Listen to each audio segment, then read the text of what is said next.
नमस्कार साथियों, आज अपनी 1.2 का जो तीसरा क्वेश्चन है वो कर रहे हैं। पहला और दूसरा कर लिया अपन ने और आज तीसरा क्वेश्चन कर रहे हैं। तो अपन बिना समय गंवाए तीसरा क्वेश्चन स्टार्ट करते हैं। आज अपनी 8वीं क्लास है और 7 क्लास अपन ने अपलोड कर दी हैं और आज की 8वीं क्लास है। ये आपको थंबनेल में पता भी लग जाएगा कि आज अपनी 8वीं क्लास है। तो अपन बात करते हैं तीसरे क्वेश्चन की। तीसरा क्वेश्चन है अपना, अभाज्य गुणनखंड विधि द्वारा निम्नलिखित पूर्णांकों के HCF और LCM ज्ञात करना है। वही जैसे अपन ने दूसरा क्वेश्चन किया था उसी प्रकार से ये तीसरा क्वेश्चन है अपना, HCF और LCM ये ज्ञात करना है अपने का। वहाँ 2 संख्याएँ थी अपने पास, अब कितनी संख्या है? 3 संख्याएँ अपने पास। अभाज्य गुणनखंड विधि के द्वारा निम्नलिखित पूर्णांकों के HCF और LCM ज्ञात करना है। तो अपन ये जो 3 संख्याएँ हैं 12, 15 और 21, इसके क्या करना है? HCF और LCM ज्ञात करना है। तीसरे के अंदर 3 क्वेश्चन है तो अपन एक एक करके तीनों को हल करते हैं। तो पहला क्वेश्चन है, तो पहले क्वेश्चन का हल करते हैं अपन। 12, 15 और 21 का HCF ज्ञात करेंगे तो क्या हो जाएगा? 12 का गुणनखंड अभाज्य गुणनखंड निकालेंगे, उसी प्रकार 15 का निकालेंगे और इसी प्रकार 21 का निकालेंगे। तो क्या हो जाएंगे देखना है अपन को। 12 के गुणनखंड निकालेंगे अपन अभाज्य गुणनखंड, तो 12 में किसका भाग जा रहा है? 2 का। कितनी बार गया? 6 बार। फिर 2 का जाएगा कितनी बार? 3 बार। फिर 3 का कितनी बार? 1 बार। तो 12 के अभाज्य गुणनखंड क्या आ गए? 12 के जो अभाज्य गुणनखंड आ गए 2 × 2 × 3। ऐसे ही 15 के निकालेंगे, किसका भाग जा रहा है 15 में? 3 का भाग जा रहा है कितनी बार? 5 बार। 3 × 5 = 15। फिर किसका जा रहा है? 5 का। कितनी बार? 1 बार। जो 15 के जो अभाज्य गुणनखंड क्या आ गए? वो आ गए 3 × 5। और ऐसे ही किसका निकालेंगे? 21 का निकालेंगे अपन। किसका जा रहा है? 3 का जा रहा है, कितनी बार गया? 7 बार। 3 × 7 = 21। फिर किसका जा रहा है? 7 का जा रहा है, कितनी बार? 1 बार। छोटे छोटे हैं। 21 का जो अभाज्य गुणनखंड क्या आ गए अपने पास? 3 × 7। तो HCF करेंगे अपन, HCF निकालेंगे। तो HCF क्या हो जाएगा? जो तीनों में जो कॉमन आए, उभयनिष्ठ आए, यानी तीनों में जो मिल जाए वो संख्या क्या कहलाती है? HCF कहलाती है। तो HCF क्या आ गया अपना? तो HCF आ गया यहाँ से, यहाँ लिख देंगे अपन, इसलिए 12, या इधर कर लेते हैं अपन, इधर कर लेते हैं 12, 15 और 21 का HCF। 21 का HCF क्या है अपने पास? जो तीनों में कॉमन है वो देख लेंगे अपन। देखो यहाँ 3 आ रहा है, यहाँ 3 आ रहा है और यहाँ भी क्या आ रहा है? 3। तो इनका HCF तो क्या आ गया? 3। LCM के लिए क्या करेंगे? LCM तथा LCM के लिए क्या करेंगे? LCM बराबर क्या आ जाएगा? जो मिल गया उसको तो लेंगे एक बार 3, और जो नहीं मिला यानी 2 × 2, 2 × 2, और इसके अंदर क्या बच रहा है? 5। तो 5 × इसके अंदर क्या बच रहा है? 7। तो ये 7, यानी जो मिल जाता है उसको एक बार लेते हैं, जो नहीं मिलता उसको ऐसे के उसे उतार लेते हैं। तो LCM क्या आ गया? LCM बराबर आ गया, इसको गुणा करेंगे 3 × 2, 3 दूनी 6, 6 दूनी 12, 12 × 5 = 60, और 60 × 7 करेंगे तो क्या आएगा? LCM बराबर, इसको जब गुणा करेंगे तो 0 और 7 × 42, 420 क्या आ गया? LCM। तो अपन लिख देंगे तथा 12, 15 और 21 का LCM क्या आ गया? 420। ये क्या आ गया अपना आंसर? यही ज्ञात करवा रहा था, HCF और LCM ज्ञात करवा रहा था। तो दोनों ज्ञात कर लिया अपन ने। HCF निकाला से पहले, HCF निकाल के क्या निकाला? LCM निकाला। तो HCF तो जो तीनों में कॉमन आती है वो संख्या क्या कहलाती है? HCF कहलाती है। और जो कॉमन आती है उसको तो लेते हैं, और जो बाकी संख्या बच जाती है उसको भी अपन गुणा कर देते हैं, तो वो क्या कहलाती है? LCM कहलाती है। तो अपन ने तीसरा क्वेश्चन का जो पहला है वो देख लिया अपन ने। दूसरा क्वेश्चन करते हैं अपन, इसको एक बार आप उतार लो।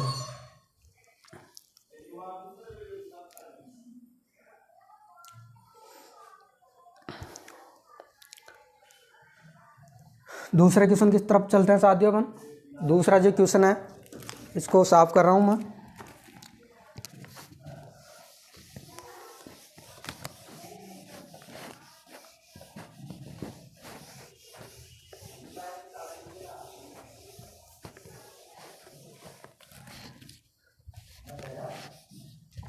दूसरा क्वेश्चन है अपना तीसरे का दूसरा है 17, 23 और 29 का वही HCF ज्ञात करना है और LCM ज्ञात करना है। तो उसी प्रकार जैसे अपने तीसरे का पहला किया उसी प्रकार से अपन क्या करेंगे, दूसरा करेंगे। तो क्या हो जाएगा, इनका जब HCF ज्ञात करेंगे तो वही गुणनखंड के द्वारा तो हल निकालेंगे अपन। तो 17 का पहले क्या करेंगे, गुणनखंड ज्ञात करेंगे, उसके बाद 23 का करेंगे, उसके बाद 29 का करेंगे। तो आप यहाँ देख रहे होंगे कि 17, 23 और 29 ये आपस में कैसी है, ये तीनों ही अभाज्य संख्याएं हैं। इनमें खुद के अलावा किसी भी संख्या का भाग नहीं जाता, खुद और एक के अलावा। 17 में भी 17 का जाता है, 23 में भी 23 का ही जाता है और 29 में भी 29 का ही जाता है। तो इसमें भी डायरेक्ट किसका भाग जा रहा है, 17 का एक बार, इसमें किसका जा रहा है 23 का एक बार, इसमें किसका जा रहा है 29 का एक बार। तो ये क्या आ गया, इसके अभाज्य गुणनखंड। तो इसका HCF क्या हो गया, HCF क्या आ गया साथियों इसका, तो अपन निकालेंगे 17, 23 और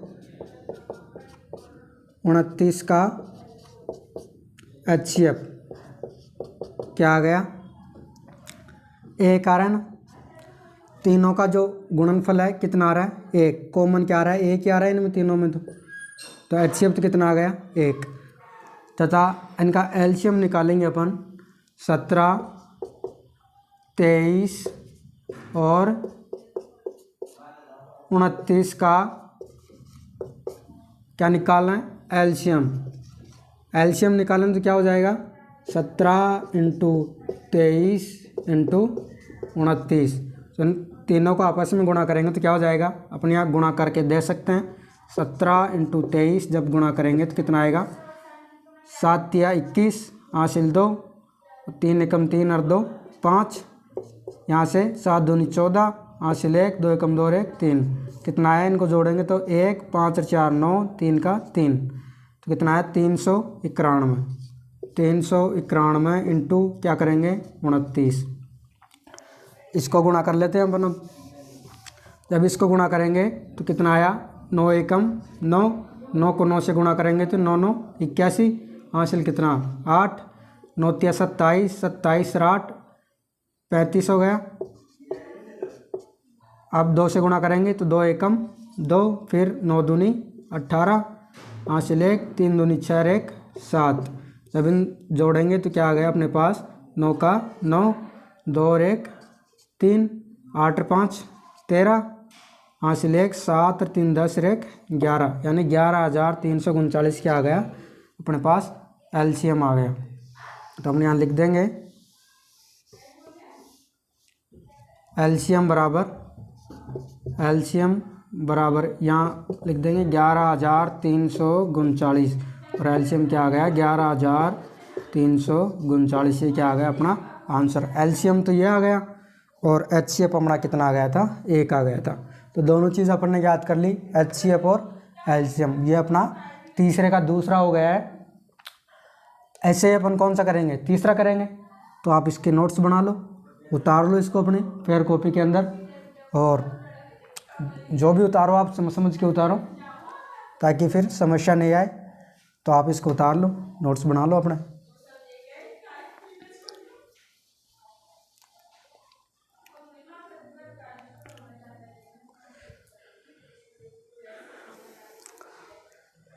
तीसरे क्वेश्चन की तरफ चलते हैं साथियों अपन। तीसरा क्वेश्चन है, इसको मैं साफ कर रहा हूँ। तीसरा क्वेश्चन देखते हैं अपन। वैसे है जैसे अपन ने 2 किए वैसे तीसरा करेंगे। HCF और LCM निकालना है, बहुत ईजी क्वेश्चन है। आप जब करोगे तो आपको बहुत आनंद आएगा इनको करने में, और बहुत इजी तरीके से आप इनको कर लोगे। तो करते हैं अपन तीसरा क्वेश्चन। तीसरा क्वेश्चन है 8, 9 और 25, यानी 8, 9 और 25 क्या निकालना है? एचसीएफ और एलसीएम निकालना है अपन को। तो निकालते हैं अपन, हल लिखते हैं और करते हैं अपन। 8 का वही अभाज्य गुणनखंड निकालेंगे, ऐसे ही अपन किसका निकालेंगे? 9 का निकालेंगे, और ऐसे ही किसका? 25 का गुणनखंड निकालेंगे। तो 8 का जब निकालेंगे तो 8 में किसका भाग जा रहा है? 8 में 2 का भाग जा रहा है कितनी बार? 4 बार। फिर 2 का 2 बार, फिर 2 का 1 बार। ऐसे 9 का किसका भाग जा रहा है? 3 का कितनी बार? 3 बार। फिर 3 का 1 बार। तो इसमें किसका जा रहा है? 25 में 5 का कितनी बार? 5 बार। फिर 5 का कितनी बार? 1 बार। तो इनके जो गुणनखंड आ गए, क्या आ गए? 8 के तो क्या आ गए? 2 की पावर 2 गुणा 2 गुणा 2, और 9 के जो गुणनखंड हैं वो क्या आ गए? 3 × 3, और जो 25 के हैं, 25 के क्या आ गए? 25 के आ गए 5 × 5। तो इनका जो एचसीएफ है, इनमें तो कुछ भी कॉमन नहीं आ रहा, तो गुणा में एक तो सब में है ही, तो इनका एचसीएफ तो क्या आ जाएगा? यहाँ लिख देते हैं अपन 8, 9 और 25 का एचसीएफ क्या आ गया? 1, तथा एलसीएम क्या आ गया? एलसीएम आ गया, इनको सबको क्या कर देंगे? गुणा कर देंगे। तो 2 गुणा 2 गुणा 2 गुणा में 3 गुणा 3, और क्या बच रहा है? 5 गुणा 5, 5 गुणा 5। तो एलसीएम क्या आ गया? एलसीएम आ गया अपने पास। इनको जब गुणा करेंगे, 2 दूनी 4, 4 दूनी 8, 8 तिया 24, 24 72, और 72 को 5 से गुणा करेंगे, यानी 25 से गुणा करेंगे, 25 हो गया ना। 25 से जब गुणा करेंगे तो कितना आएगा? 25 दूना 50, हासिल कितना? 5, और 25 7 175, 175 5 180। तो एलसीएम क्या आ गया? एलसीएम बराबर आ गया 180। ये क्या आ गया अपना आंसर। तो अपन ने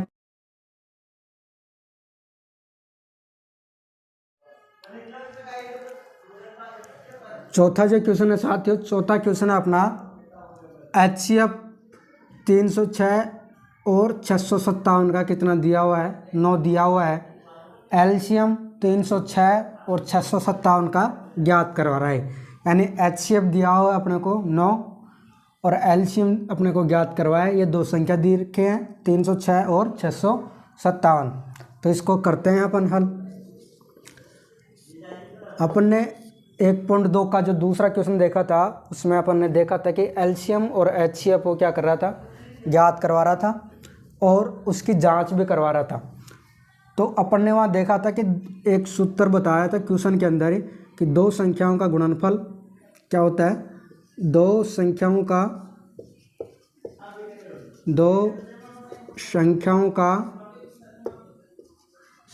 का गुणनफल, यह आपको याद रखना है। दो संख्याओं का गुणनफल बराबर क्या होता है? HCF × LCM. यह याद रखना है आपको। दो संख्याओं का गुणनफल बराबर किसके बराबर होता है? एचसीएफ × एलसीएम के।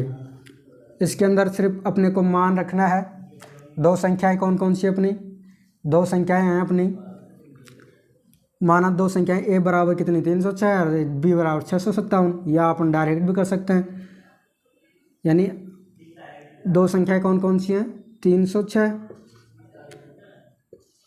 और दूसरी संख्या कौन सी है? 657। बराबर का निशान लगा दिया। एचसीएफ कितना दे रखा है? 9 गुणा एलसीएम।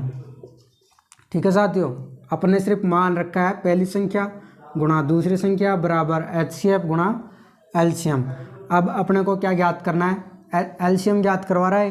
तो एलसीएम ज्ञात करने के लिए अपन क्या करते हैं, इस एलसीएम को तो इधर रखते हैं, यानी एलसीएम बराबर, एलसीएम को तो यहीं पे रखा, और ये जो 306 गुणा 657 है, इसके अंदर इस 9 का भाग दे दिया, इसका क्या कर दिया, पक्षांतरण करके इसको क्या लिया है, बट्टे के अंदर, यानी 306 गुणा 657 भाग किसका, 9 का। ये 9 कहाँ आ गया, नीचे।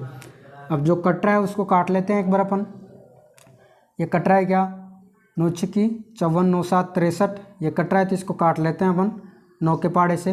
कितने बार गया, 9 7 63, कितना बच गया, 2 बच गया, और 9 तिया 27, कितनी बार कट गया, 73 बार।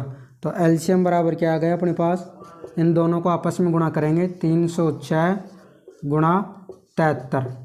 इसको अपन इधर साइड में गुणा करके देख लेते हैं, 306 मल्टीप्लिकेशन 73 क्या आ गया अपने पास। जब गुणा करते हैं तो 6 से गुणा करेंगे 3 का, तो 6 तिया 18, फिर 3 का 3 से गुणा करेंगे तो कितना, 3 तिया 9, वापस से 7 का 6 से गुणा करेंगे तो 7 छक्का 42, और 7 का 3 से गुणा करेंगे तो 7 तिया 21। जब इनको जोड़ेंगे तो क्या आ गया, 8 का 8, 2 और 1 3, 9 और 4 13, हासिल कितनी 1, 1 और 1 2, और 2 का 2, यानी 22,398 में क्या आ गया अपने पास, एलसीएम आ गया। एलसीएम कितना आ गया, 22,338। ये क्या आ गया, अपना आंसर आ गया, ये एलसीएम हो गया इसका। तो ये याद करवा रहा था कि ये दो संख्याओं का अपने को एचसीएफ दे रखा था और एलसीएम याद करवा रहा था। तो अपन ने क्या कर दिया, दो संख्याओं का गुणनफल बराबर क्या होता है, एचसीएफ गुणा एलसीएम होता है। दो संख्या लिख दी, 306 गुणा 657 बराबर एचसीएफ कितना, 9 गुणा एलसीएम अपने को निकालना है। एलसीएम निकालने के लिए एलसीएम को तो इधर ही रखा और 9 का इसमें क्या कर दिया, भाग दे दिया। अब 9 के पहाड़े से जो कट रहा है उसको काट लिया अपन ने, तो ये कट गया कितनी बार, 73 बार कट गया है ना, ये कटा हुआ है 73। तो एलसीएम कितना आएगा, 306 गुणा 73। जब इनको आपस में गुणा किया तो कितना आया, 22,338। ये क्या आ गया अपना एलसीएम, ये अपना आंसर हो गया। ये अपना 1.2 का चौथा क्वेश्चन हो गया साथियों। और एक बार इसको आप उतार लो, है ना, नोट्स बना लो बढ़िया तरीके से समझ के। और उसके बाद अगर समझ में नहीं आई कोई चीज़ तो आप कमेंट बॉक्स में कमेंट कर सकते हैं, बिल्कुल उसका आपको सॉल्यूशन बताया जाएगा। बेझिझक आप कमेंट करिए और पूछिए जो भी चीज़ समझ में नहीं आई तो। उतारो इसको।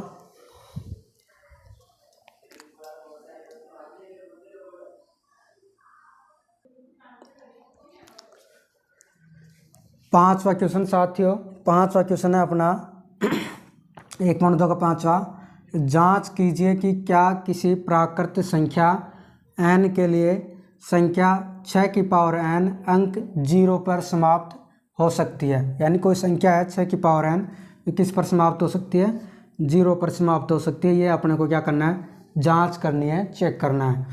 तो इसको हल करते हैं अपन, इसको सोल्व करते हैं। तो क्या होता है साथियों, अपन ये देखते हैं कि जब भी 0 आए किसी भी संख्या के अंदर, तो 0 का मतलब होता है कि ये इधर 2 × 5 का जब गुणा होगा तभी जाके क्या आएगा अपने पास, 0 आएगा। ये अपने को ध्यान रखना है। यानी 5 का गुणज भी हो और 2 का गुणज भी हो तभी क्या होगा, 0 आएगा। तो इसी के आधार पर अपन इसको क्या करते हैं, सॉल्व करते हैं। यहाँ क्या, यहाँ अपन मान लेते हैं कि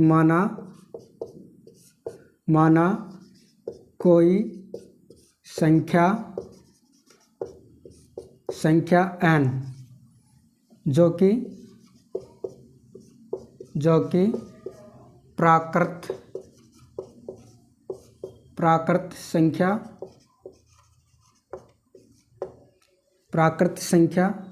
n, प्राकृत संख्या किसे लिखते थे अपन, n में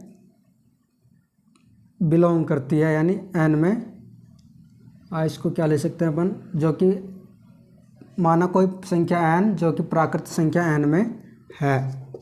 ठीक है, अब इसको लिख सकते हैं n बिलोंग्स टू n, यानी n किस में है, प्राकृत संख्या के अंदर है। अब ये जो 6 की पावर n है साथियों, 6 की पावर n के गुणज क्या हो जाएंगे अपने पास। 6 के गुणज क्या होते हैं, चूँकि 6 के गुणज क्या होते हैं, 2 गुणा 3। इसी प्रकार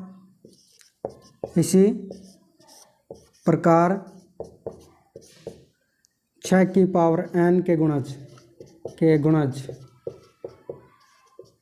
क्या हो गए, 2 गुणा 3 की पावर n, ये हुए। इनमें 6 अतः यहाँ लिख देंगे, अतः 6 की पावर n में 5 का कोई भी गुणज, 6 की पावर n में 5 का कोई भी गुणज नहीं है।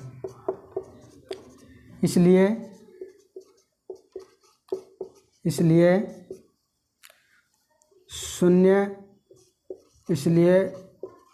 शून्य नहीं प्राप्त हो सकता।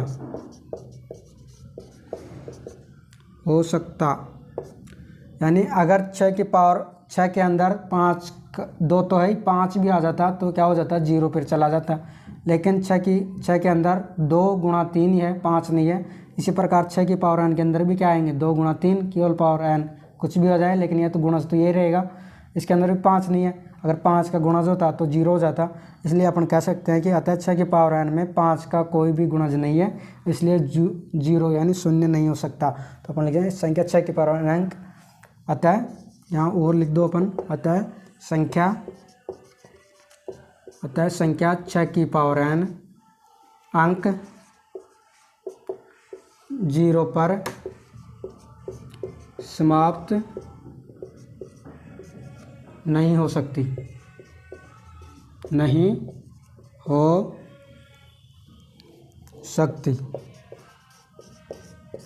बस ये जांच करवा रहा था, तो अपन ने जांच कर दिया कि 6 की पावर n 0 पर समाप्त नहीं हो सकती। ये अपन ने 1 पॉइंट देख 5 क्वेश्चन देख लिए, और आज की क्लास में अपन ने तीसरा, चौथा और 5वां 3 क्वेश्चन देखे हैं। 2 क्वेश्चन और बच रहे हैं इसके, तो अपन नेक्स्ट क्लास में देखेंगे, क्योंकि इस एक ही क्लास में देखेंगे तो क्लास बड़ी हो जाएगी। तो अपन नेक्स्ट क्लास में 6 और 7 क्वेश्चन और देख लेंगे। उसके बाद अपन अगली जो प्रश्नावली अपनी 1.3 वो स्टार्ट करेंगे। तो आप इसको नोट्स बना लो, और अगर कोई चीज़ आपको समझ में नहीं आए तो आप कमेंट बॉक्स में कमेंट करिए, बिल्कुल आपको समझाई जाएगी। आज की क्लास में बस इतना ही। थैंक यू, धन्यवाद।